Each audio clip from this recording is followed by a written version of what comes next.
Hello friends, welcome back to sisters and sis. இப்போ நாம் ஒரு சிம்பிளான எக் ரெசிபி பார்க்கலாம். ஸோ இதுக்கு நான் இப்போ 2 எக் தான் எடுத்திருக்கேன். அண்ட் இதை இப்போ நாம் நல்லா பீட் பண்ணிடலாம்.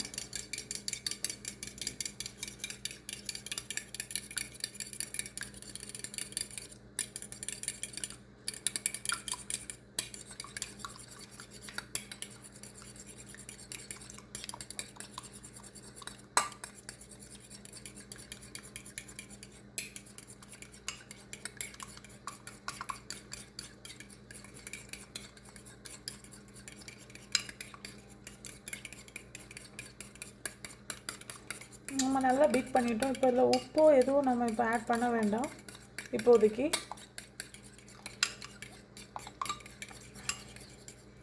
இப்போ நாம் இதை பேனில் ஊற்றிடலாம். நான் ஆல்ரெடி கீ வச்சு சீசன் பண்ணிட்டேன். ஸோ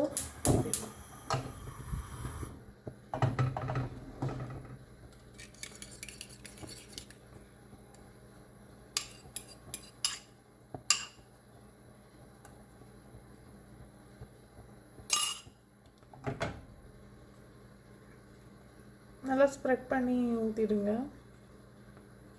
எக்கு வேகிறதுக்குள்ளே ஃபாஸ்ட்டாக ஸ்ப்ரெட் பண்ணிவிடுங்க.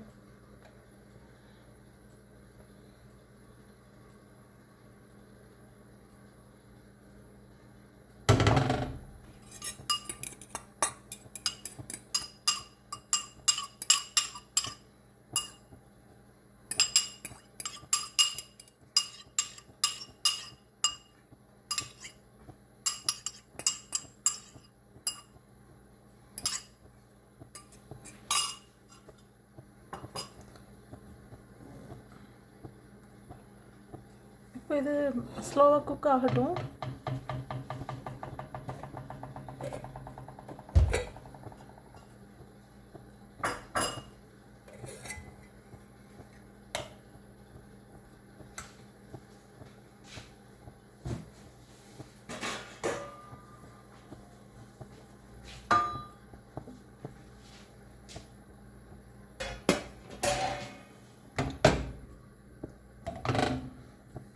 இப்போ நம்மக்கிட்ட இருக்கிற ஏதாவது ஒரு சட்னி இருந்துச்சுன்னா அதை நீங்கள் இப்படி ஸ்ப்ரெட் பண்ணி விடுங்க. மேலே போட்டு கொஞ்சம் கேர்ஃபுல்லாக ஸ்ப்ரெட் பண்ணுங்கள். எக் பிஞ்சிடக்கூடாது. கொஞ்சம் பொறுமையாக பண்ணணும். எனக்கு ஆல்ரெடி கொஞ்சம் பிஞ்சிடுச்சு இன்னைக்கு.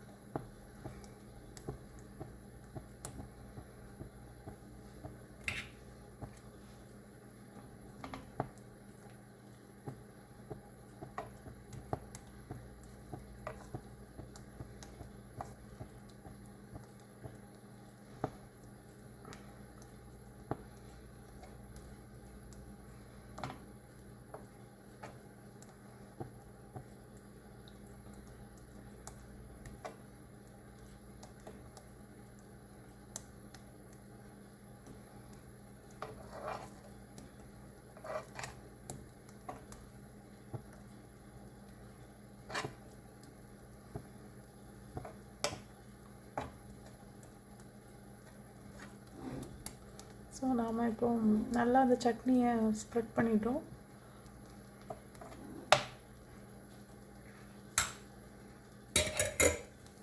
ஸோ இப்போ நாம் என்ன பண்ண போகிறோம்னா இது மேலே கொஞ்சம் சீஸ் போட போகிறோம். அதுதான் இன்றைக்குள்ள டிஃப்ரெண்ட். இது தோசையில் சீஸ் போட்டால் நல்லாயிருக்கும். கிட்ஸ்லாம் ரொம்ப விரும்பி சாப்பிடுவாங்க.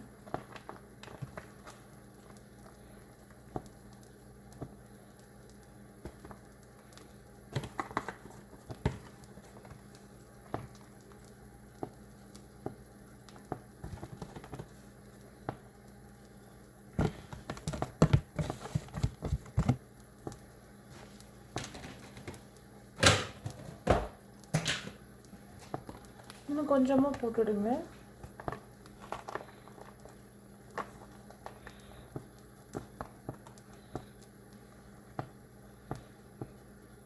சீஸ் இப்போவே மெல்ட் ஆக ஆரம்பிச்சிட்டு தோசை மேலே. சாரி, இது தோசை இல்லை, ஐம் சாரி, இது எக்கு தான். எக்கில் தான் இப்படி சாரி, நான் தோசைன்னு சொல்லிட்டேன். இது தோசையே இல்லை, எக்கு.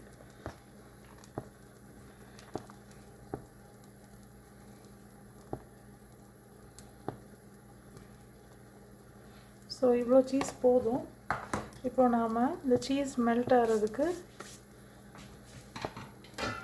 ஒரு மூடி போட்டு மூடிடலாம். கொஞ்சமாக அது மெதுவாக குக் ஆகட்டும்.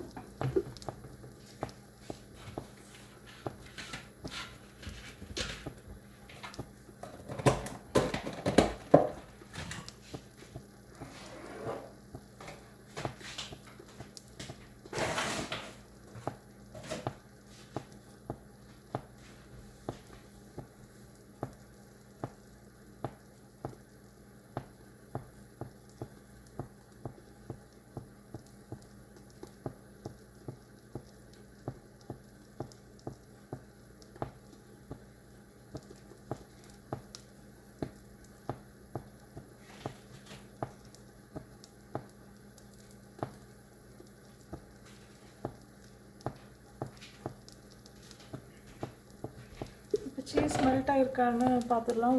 அழகாக மெல்ட் ஆகிருக்கு. இன்னும் ஒரு 2 more minutes இருக்குது. இன்னும் ஒரு 2 minutes மேக்ஸிமம், அதுக்கு மேலே வேண்டாம்.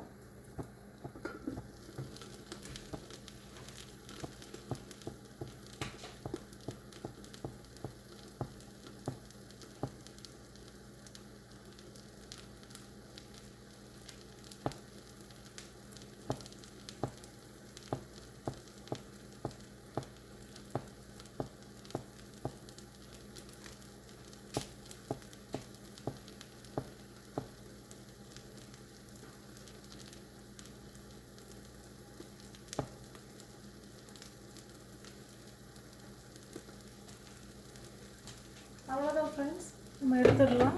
வாவ், சீஸ் ரொம்ப அருமையாக மெல்ட் ஆகிருக்கு. இப்போ அடுத்த ஒரு முக்கியமான இது இருக்குது. நம்ம இதை கேர்ஃபுல்லாக எடுத்து பிளேட்டில் வைக்கணும். பிஞ்சு எதுவும் போயிடக்கூடாது. நம்ம மெதுவாக கேர்ஃபுல்லாக பண்ணுவோம். ஏன்னா இது 2 எக்கில் தான் நான் பண்ணியிருக்கேன். 2 எக்குங்கிறது ரொம்ப ஒரு டெலிகேட்டான 2 எக்கு தான். சக்ஸஸ்ஃபுல்லாக எடுத்து வச்சிட்டேன்.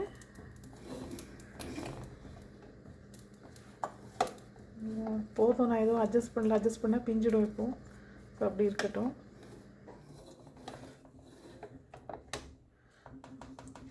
ஸோ நம்ம ஆம்லெட் ரெடி ஆயிடுச்சு. இது மேலே கொஞ்சமாக வேணால் நம்ம கெச்சப் ஊற்றிக்கலாம், ரொம்பலாம் வேண்டாம், கொஞ்சமாக.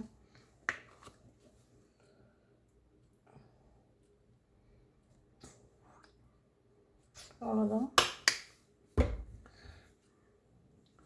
ஸோ இது மாதிரி கிட்ஸ்க்கெலாம் நீங்கள் செஞ்சு கொடுத்தீங்கன்னா ரொம்ப ரொம்ப என்ஜாய் பண்ணி சாப்பிடுவாங்க. ஸோ இது தோசை மாதிரி இருக்குது. இது தோசையே இல்லை, இது ஆக்சுவலி எக்கு தான் நம்ம இவ்வளோ பெருசாக பண்ணியிருக்கோம். நல்லாயிருக்கு பார்க்க, சாப்பிட்றதுக்குமே நல்லாயிருக்கு. நான் ஆல்ரெடி இன்றைக்கி மார்னிங் கிட்ஸ் கொடுக்கும்போதே நல்லா இருக்குன்னு சொன்னாங்க. ஸோ இதை கண்டிப்பாக மிஸ் பண்ணாமல் ட்ரை பண்ணுங்கள். ஓகே ஃப்ரெண்ட்ஸ், என்னோடய வீடியோஸ்லாம் உங்களுக்கு பிடிச்சிருந்தா kindly like, share and subscribe பண்ணுங்கள். தேங்க்யூ.